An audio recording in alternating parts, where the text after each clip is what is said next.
For millennia, history has etched a single, consistent image into our collective subconscious.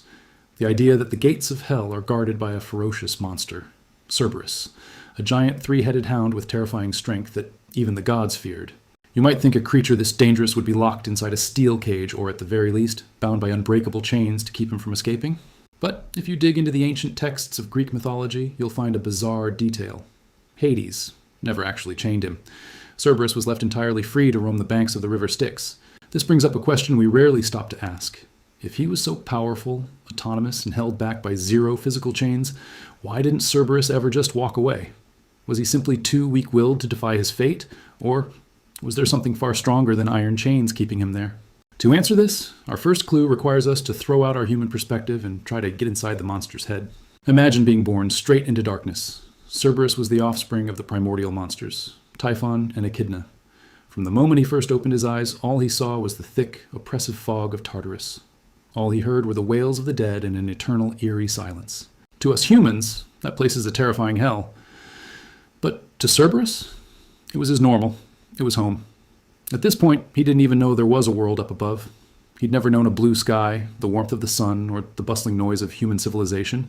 And what about his relationship with his master? Many people assume Cerberus was just an abused pet, bullied into submission by Hades.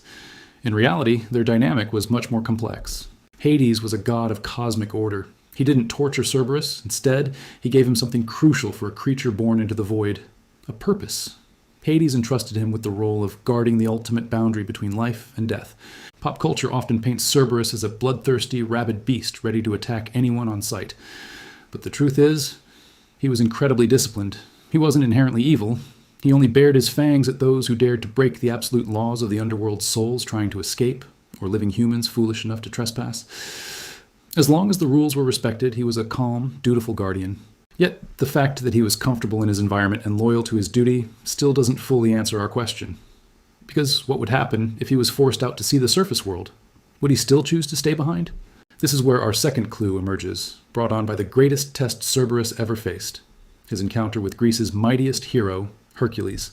For his 12th and final labor, Hercules ventured into the underworld.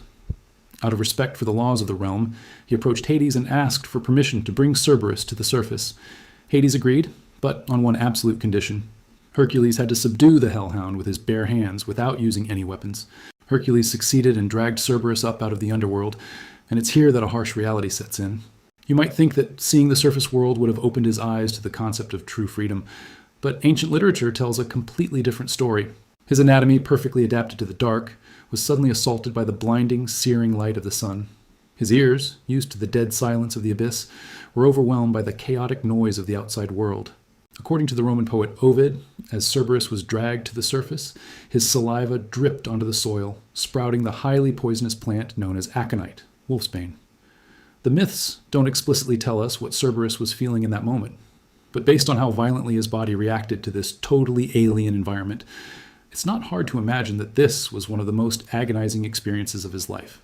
This gives us our next crucial clue. The surface world wasn't just unfamiliar to him, it was an agonizing, terrifying place. And that brings us to the final piece of the puzzle, the defining moment after Hercules completed his labor. After presenting the beast to King Eurystheus, Hercules led Cerberus back down those dark tunnels, returning him to his home in the underworld. And pay attention to what happened once Cerberus stood back on the banks of the river Styx. The moment Hercules unleashed him, Cerberus didn't lash out or rebel. He didn't try to trace his steps back to the surface, and he made no attempt to run away from Hades.